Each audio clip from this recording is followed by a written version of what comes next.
Assalamualaikum warahmatullahi wabarakatuh. Bertemu lagi dengan saya di video pembelajaran Jupri Channel, sebuah channel yang mengulas tentang materi perkuliahan dan video tutorial. Pada kali ini saya akan mengulas materi tentang sistem informasi geografis, dan tema yang akan saya angkat kali ini adalah tentang pengantar sistem informasi geografis. Baik, kita langsung saja ke pembahasan.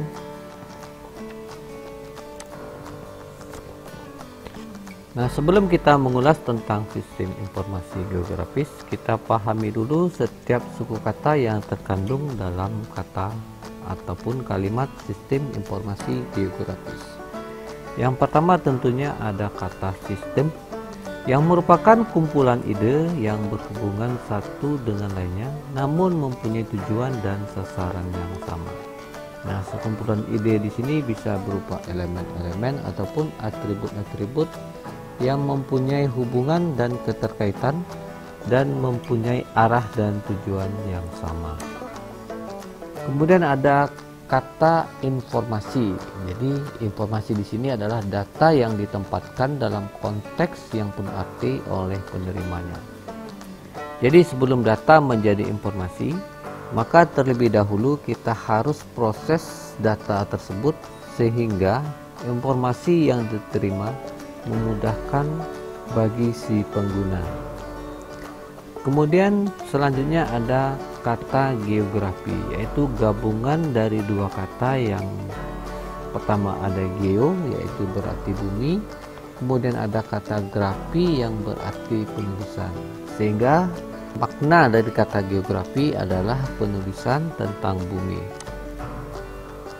Kemudian gabungan dari dua suku kata lagi, yaitu sistem informasi, yang merupakan keseluruhan formal yang terdiri dari berbagai sumber daya fisik dan logika, atau suatu sistem yang terpadu untuk menyajikan informasi guna mendukung fungsi operasi, manajemen, dan pengambilan keputusan dalam organisasi.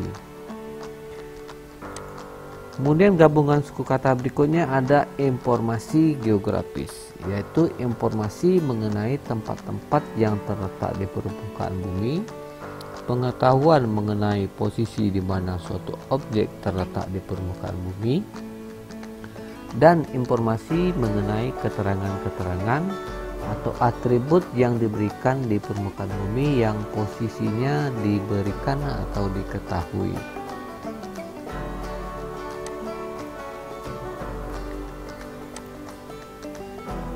Kemudian apa itu sistem informasi geografis?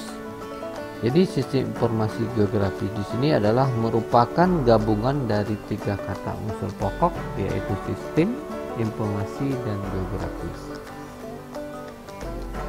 Sistem informasi geografis atau GIS, atau kita biasanya menyebutnya dengan GIS, merupakan salah satu sistem informasi seperti yang telah dibahas sebelumnya, dengan tambahan unsur geografis. Atau GIS merupakan suatu sistem yang menekankan pada unsur informasi geografis. Nah, dengan memperhatikan pengertian sistem informasi geografis, maka GIS merupakan suatu kesatuan formal yang terdiri dari berbagai sumber daya fisik dan logika yang berkenaan dengan objek-objek yang terdapat di permukaan bumi.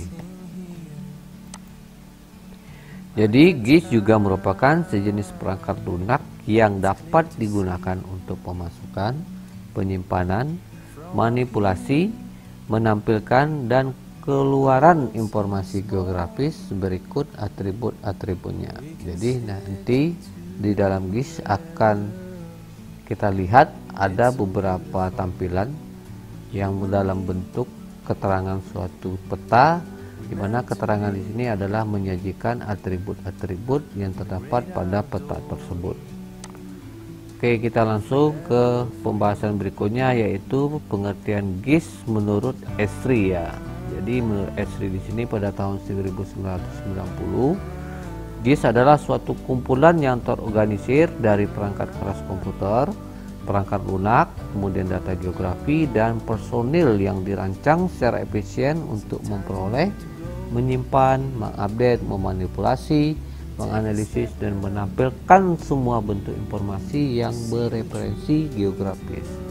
Jadi definisi GIS ini selalu berkembang ya sejak perkembangan teknologi sekarang, dan selalu bertambah dan bervariasi. Hal ini terlihat dari banyaknya definisi GIS yang telah dikembangkan. Selain itu, GIS juga merupakan suatu bidang kajian ilmu dan teknologi yang digunakan oleh berbagai bidang disiplin ilmu, sehingga berkembang dengan cepat sesuai dengan perkembangan teknologi yang begitu cepat saat ini. Oke, kita masuk ke subsistem GIS, di mana GIS di sini juga merupakan suatu sistem komputer yang memiliki kemampuan menangani data yang bereferensi geografis. Adapun subsistem yang terkandung dalam GIS di sini, yang pertama itu ada data input. Data input di sini bisa berupa peta, tabel, data statistik, citara satelit, pengukuran lapangan, dan juga bisa berupa foto udara. Jadi subsistem ini bertugas untuk mengumpulkan data dan mempersiapkan data spasial dan data atribut sebagai sumber yang bertanggung jawab dalam mengkonversi atau mentransformasikan format data-data aslinya ke dalam format yang digunakan dalam sistem informasi geografis. Jadi nanti data-data dalam bentuk spasial dan atribut akan kita format ke dalam bentuk aslinya sesuai dengan format yang digunakan dalam GIS. Kemudian yang kedua ada data output. Data di sini bisa dalam bentuk peta, tabel, laporan, dan soft copy. Dan subsistem ini nantinya akan menampilkan atau menghasilkan keluaran seluruh atau sebagian basis data, baik itu dalam bentuk soft copy, hard copy, bisa itu dalam bentuk tabel, grafik, laporan, dan peta ya. Jadi nanti laporannya bisa bentuk grafik, peta, dan tabel. Kemudian yang ketiga ada data manajemen atau pengorganisasian data dalam basis data. Jadi dalam subsistem ini nanti tugasnya adalah mengorganisasikan data, baik itu data spasial ataupun data atribut, ke dalam sebuah basis data sehingga mudah dipanggil, diupdate, dan diedit. Dan yang keempat ada data manipulation dan analisis. Jadi tugasnya di sini adalah pengorganisasian untuk mendapatkan informasi yang baru.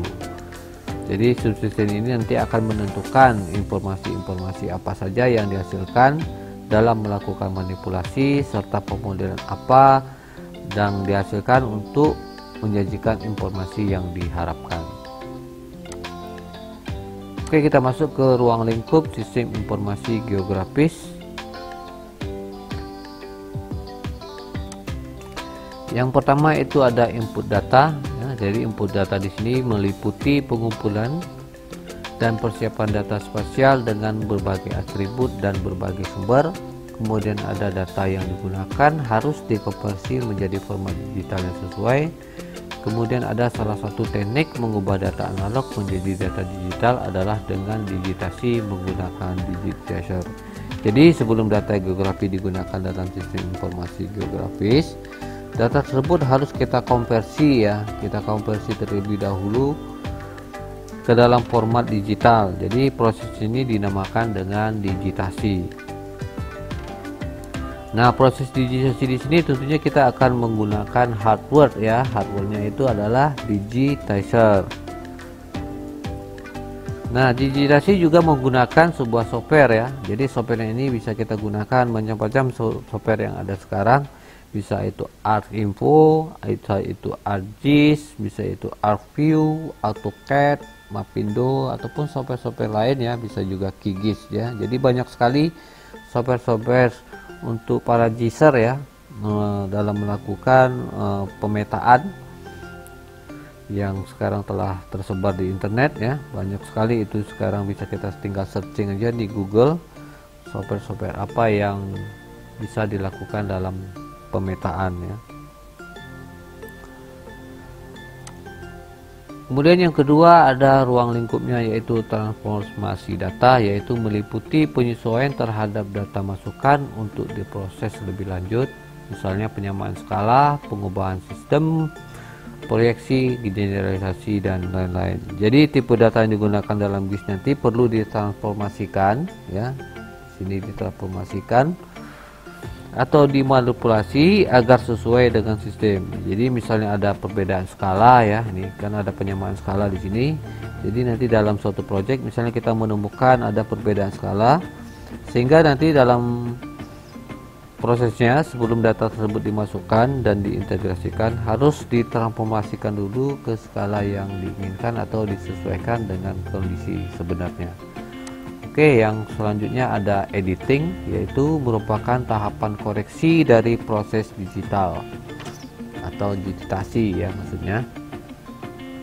Jadi tahapan ini adalah merupakan tahapan koreksi dari proses digitasi. Jadi teknologi GIS nanti juga akan menyediakan berbagai macam alat bantu untuk memanipulasi data, sehingga nanti kita bisa menghilangkan data-data yang tidak kita butuhkan. Oke, ruang lingkup berikutnya adalah manajemen data, yaitu menggunakan database manajemen sistem untuk membantu dalam tahapan penyimpanan data, mengorganisasi data, dan menganalisis data. Jadi misalnya nanti ketika volume data yang semakin besar dan jumlah user semakin banyak, maka hal yang terbaik kita lakukan di sini adalah kita bisa melakukan dengan menggunakan database manajemen sistem, ya, untuk membantu menyimpan, mengatur, dan mengelola data. Oke, yang kelima ada analisis data, yaitu penelusuran data menggunakan lebih dari satu layer agar dapat memberikan informasi untuk analisis dan memperoleh data yang kita inginkan. Contohnya di mana letak daerah suatu pemukiman baru, kemudian bisa juga jenis tanah apa yang dominan untuk ditanami hutan pinus, dan yang ketiga bisa jika dibangun jalan baru, bagaimana pengaruhnya terhadap lalu lintas yang ada saat ini. Jadi untuk menganalisa ketiga contoh di sini kita harus melakukan analisis query-nya terlebih dahulu, ya. Dimana analisis query di sini adalah untuk menganalisis data geografis terhadap pola ataupun tren yang terjadi, ya. Kemudian yang keenam ada visualisasi. Jadi untuk berbagai macam tipe operasi geografis, hasil akhirnya akan divisualisasikan dalam bentuk peta, grafik, ataupun tabel. Jadi peta nanti pastinya akan sangat efisien untuk menyimpan dan mengkomunikasikan informasi geografis. Namun GIS juga saat ini telah bisa mengintegrasikan tampilan peta dengan tambahan laporan, baik itu tampilan 3 dimensi, multimedia, ataupun dalam bentuk grafik. Oke, kita masuk ke tahapan berikutnya, yaitu aspek sistem informasi geografis. Jadi ada 4 aspek yang mendukung kinerja sistem informasi geografis. Yang pertama ada manusia, kemudian ada aspek organisasi, kemudian ada aspek teknologi, dan yang terakhir ada aspek informasi. Jadi aspek manusia di sini maksudnya adalah sebagai pihak yang membangun atau development, kemudian sebagai pengenalan, kemudian sebagai pengoperasian, kemudian sebagai pemodelan, yang kelima ada sebagai analisis, dan yang terakhir adalah sebagai pemeliharaan. Kemudian ada aspek organisasi, maksudnya adalah kerjasama dalam suatu organisasi, kemudian kerjasama dalam antar organisasi, yang ketiga bisa berupa prosedur untuk mendapatkan informasi, yang keempat sebagai pusat informasi, dan yang kelima adalah sebagai pengambil keputusan dalam organisasi.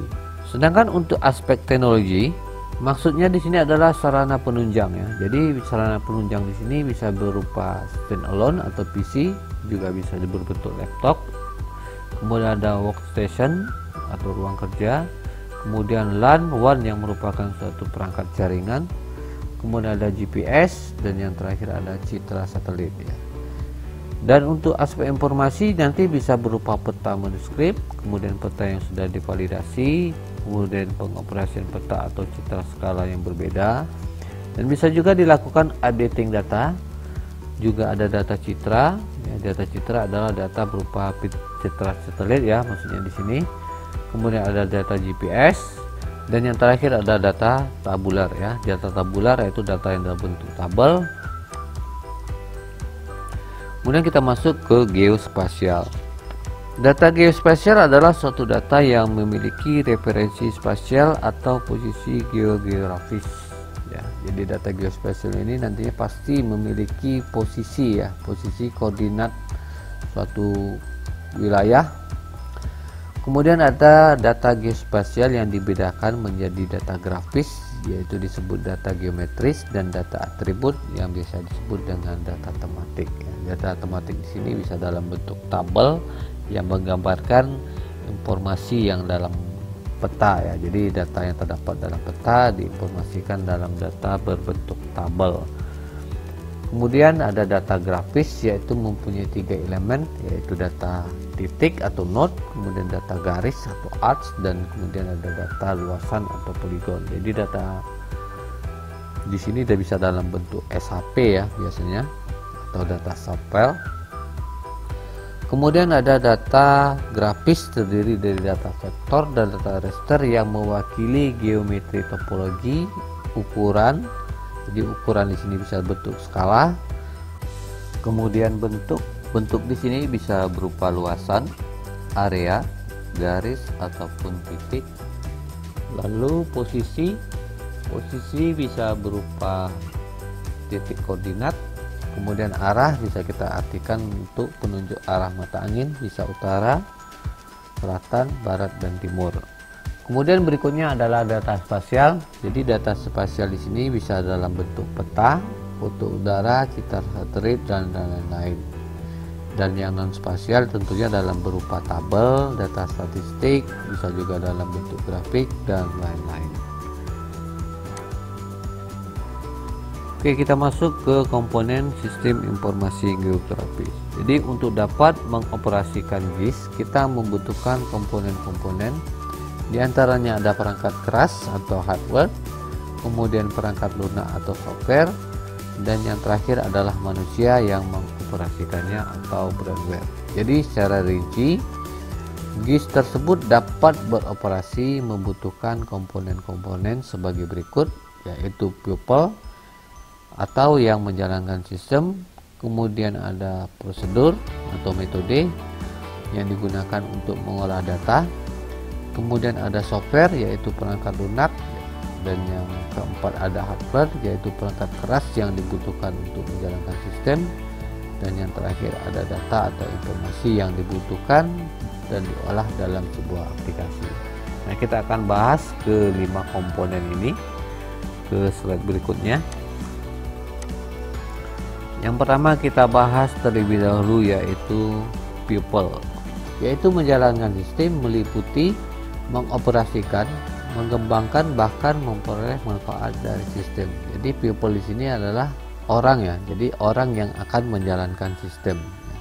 Misalnya operator, analisis, kemudian programmer, database administrator, bahkan stakeholder. Nah, kenapa demikian?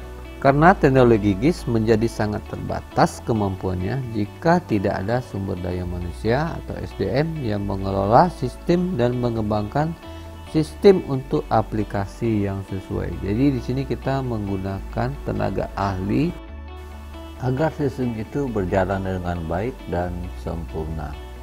Kemudian SDM pengguna sistem dan SDM pembuat sistem harus saling bekerja sama untuk mengembangkan teknologi GIS. Jadi harus ada interaksi ya antara si pengguna dan si pembuat sistem. Jadi komponen people di sini atau manusia memegang peranan yang sangat menentukan, karena tanpa manusia maka sistem tersebut tentunya tidak dapat diaplikasikan dengan baik. Jadi manusia menjadi suatu komponen yang mengendalikan suatu sistem sehingga menghasilkan suatu analisa yang dibutuhkan. Oke, komponen yang kedua yaitu metode atau metode, merupakan kumpulan dari prosedur-prosedur yang digunakan untuk mengolah data menjadi informasi. Misalnya penjumlahan, klasifikasi, rotasi, koreksi geometri, query, overlay, buffer, join table, dan sebagainya. Metode ini diperlukan untuk menentukan model dan teknik pemrosesan apa saja yang dibuat untuk menunjang terciptanya aplikasi GIS. Jadi beberapa organisasi dalam penggunaan GIS dapat dalam bentuk dan standar tersendiri untuk metode analisanya. Jadi metodologi yang digunakan merupakan salah satu faktor penentu keberhasilan untuk beberapa proyek GIS. Jadi GIS yang baik tentunya nanti harus memiliki keserasian antara rencana desain yang baik dan aturan yang sesuai di dunia nyata, di mana metode, model, dan implementasi akan berbeda untuk setiap permasalahan. Jadi selain itu, setiap organisasi tentu akan memiliki metode yang berbeda pula. Namun perlu diingat bahwa diperlukan dokumentasi untuk setiap rencana GIS, di mana dokumen ini dapat berisi sejumlah informasi tentang metode yang digunakan seperti jumlah pakar, hardware, software, proses penyimpanan data, dan jenis DBMS yang dibutuhkan, dan lain-lain. Komponen berikutnya adalah software GIS, adalah program komputer yang dibuat khusus dan memiliki kemampuan dalam pengelolaan, penyimpanan, pemrosesan, analisis, dan penayangan data spasial. Adapun merek dan perangkat lunak ini cukup beragam, misalnya ada ArcInfo, ArcView, ArcGIS, MapInfo, TNT Map, macOS, Windows, Unix, Linux tersedia. Kemudian GRASS, bahkan ada Knoppix GIS, dan masih banyak lagi ya, bisa juga QGIS dan lain sebagainya. Lalu spesifikasi apa yang cocok untuk mengembangkan sistem informasi geografis ini? Yang pertama itu ada perangkat lunak yang mempunyai fungsi sebagai pemasukan data, manipulasi data, penyimpanan data, analisis data, dan penayangan informasi geografis. Jadi nanti dalam perangkat lunak harus mempunyai fungsi-fungsi yang ini ya. Sementara untuk syarat yang harus dipenuhi dari software GIS itu adalah merupakan database manajemen sistemnya harus ada atau DBMS. Kemudian juga harus memiliki fasilitas pemasukan dan manipulasi data geografis. Kemudian juga harus memiliki fasilitas untuk query, analisis, dan visualisasi. Kemudian juga harus memiliki kemampuan graphical user interface atau GUI yang dapat menyajikan hasil atau penayangan dan printout, informasi berbasis geografi, dan memudahkan untuk akses terhadap seluruh fasilitas yang ada. Jadi nanti sebuah software GIS haruslah menyediakan fungsi dan tool yang mampu melakukan penyimpanan data, analisis, dan menampilkan informasi geografis tersebut. Komponen berikutnya adalah hardware, yaitu seperangkat komputer pendukung operasi perangkat lunak yang digunakan. Jadi bisa berupa komputer, dan komputer di sini bisa komputer tunggal ya atau personal ya. Kemudian juga bisa komputer sistem jaringan dengan server, bisa itu berupa LAN dan MAN. Kemudian juga komputer dengan jaringan global internet atau WAN. Berikutnya perangkat keras pendukung GIS meliputi peralatan untuk pemasukan data, kemudian ada untuk pemrosesan data, penyajian hasil, dan untuk penyimpanan atau storage ya. Jadi perangkat keras ini harus memiliki 4 kemampuan ini. Kemudian hardware berikutnya bisa juga dalam bentuk scanner, digitizer, GPS, printer, dan plotter. Jadi dalam GIS kita nantinya akan memerlukan spesifikasi komponen hardware yang lebih tinggi dibanding dengan sistem informasi lainnya. Hal ini tentunya disebabkan karena data-data yang digunakan dalam GIS membutuhkan ruang yang besar, kemudian proses dan analisanya juga membutuhkan memori yang besar, dan tentunya kita akan membutuhkan prosesor yang cepat agar dalam proses upload datanya lebih cepat dan efisien. Kemudian komponen yang kelima atau yang terakhir adalah data ya. Jadi data di sini digunakan dalam GIS itu dapat berupa data grafis dan data atribut. Nah, data grafis atau data spesial di sini merupakan referensi fenomena permukaan bumi yang memiliki referensi ataupun koordinat yang lazim berupa peta, foto udara, citra satelit, dan sebagainya, atau hasil dari interpretasi data-data tersebut. Sedangkan data tabular atau data atribut misalnya data sensus penduduk, catatan survei, data statistik, dan lainnya. Jadi kumpulan data-data dalam jumlah besar dapat disusun menjadi sebuah basis data, yang artinya dalam GIS nanti juga dikenal dengan basis data yang lazim disebut, yaitu basis data spasial atau spatial database. Oke, kita masuk ke manfaat dalam GIS. Yang pertama tentunya memudahkan dalam melihat fenomena kebumian dengan perspektif yang lebih baik. Yang kedua, mengakomodasi penyimpanan, pemrosesan, dan penayangan data spasial yang beragam, mulai dari citra satelit, foto udara, peta, bahkan data statistik. Yang ketiga, mampu memproses data dengan cepat dan akurat dan menampilkannya, di mana GIS juga mengakomodasi dinamika data, pemutakhiran data yang akan menjadi lebih mudah. Yang keempat, manfaatnya adalah sebagai informasi yang dihasilkan merupakan informasi keuangan dan kewilayahan, maka informasi tersebut dapat dimanfaatkan untuk inventarisasi data keuangan yang berkaitan dengan sumber daya alam. Yang kelima, pembuatan rencana dan kebijakan dalam pembangunan. Dan yang keenam adalah penanganan data geospasial menjadi lebih baik dalam format data baku.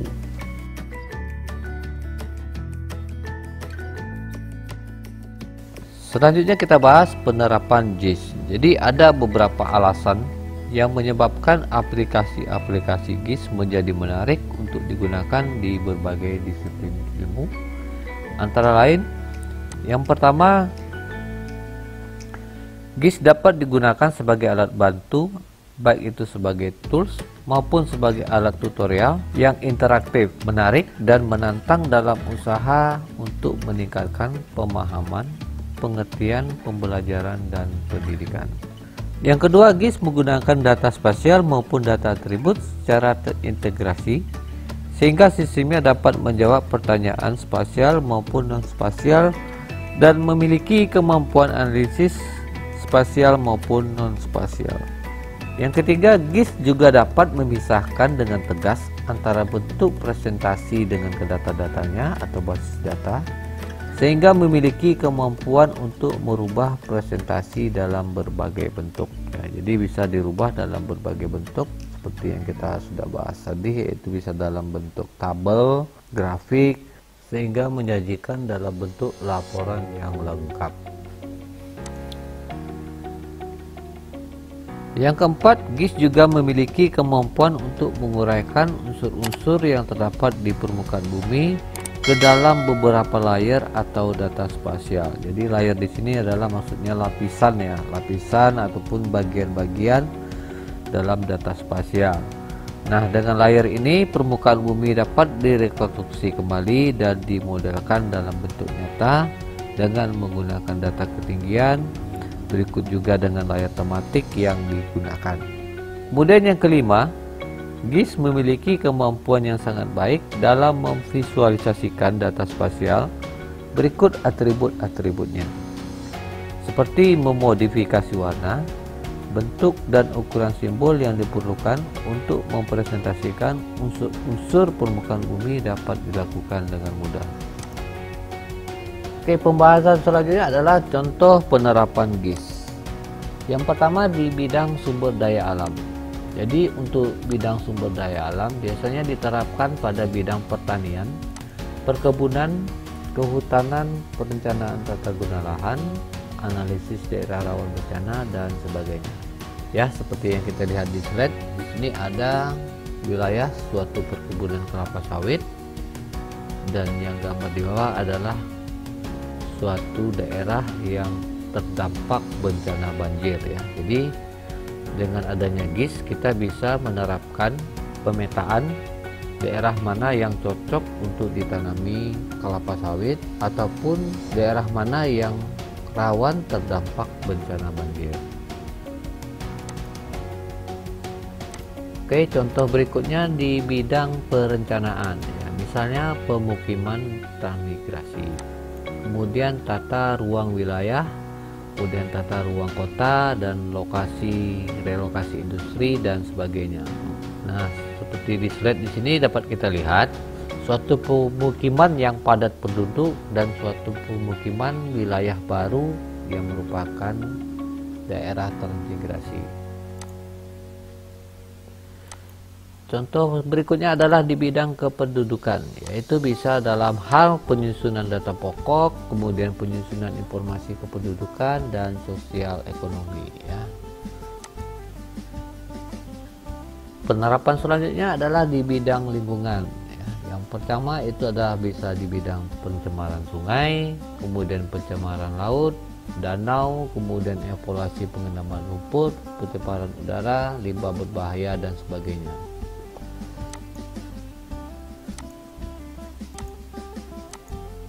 Kemudian bidang berikutnya adalah bidang utility. Bidang utility di sini bisa tentang informasi jaringan pipa air minum, kemudian informasi pelanggan air minum, perencanaan perluasan pipa air minum, kemudian demikian juga untuk listrik, gas dan fasilitas umum lainnya. Dan contoh berikutnya adalah di bidang pertanahan, bisa itu manajemen pertanahan, kemudian informasi pertanahan, evaluasi perubahan tanah dan batas wilayah dan sebagainya. Nah, seperti kita lihat di slide, di mana data tahun 1951 dibandingkan dengan data tahun 1999 yang merupakan kawasan yang sama, bahwasanya pada interval tahun tersebut terdapat perubahan lahan, di mana sebelumnya kawasan tersebut masih berupa hutan dan kini telah berubah menjadi kawasan perumahan. Oke, contoh berikutnya adalah di bidang pariwisata, bisa itu untuk inventarisasi daerah wisata, kemudian analisis potensi untuk wilayah yang cocok dijadikan suatu kawasan pariwisata.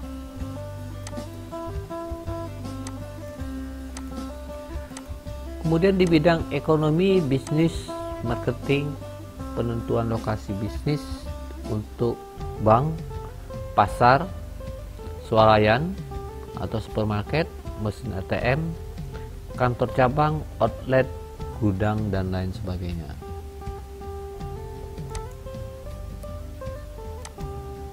Jadi banyak sekali ya contoh-contoh dari penerapan GIS di sini. Bisa juga di bidang telekomunikasi, yaitu dapat berupa inventarisasi jaringan telekomunikasi, kemudian sistem informasi pelanggan, perencanaan, pemeliharaan dan analisis perluasan jaringan komunikasi, inventarisasi jaringan pelanggan TV kabel dan sebagainya. Penerapan berikutnya bisa di bidang transportasi dan perhubungan ya. Jadi inventarisasi jaringan transportasi, penentuan rute alternatif transportasi, analisis rawan kemacetan, analisis rawan kecelakaan dan sebagainya.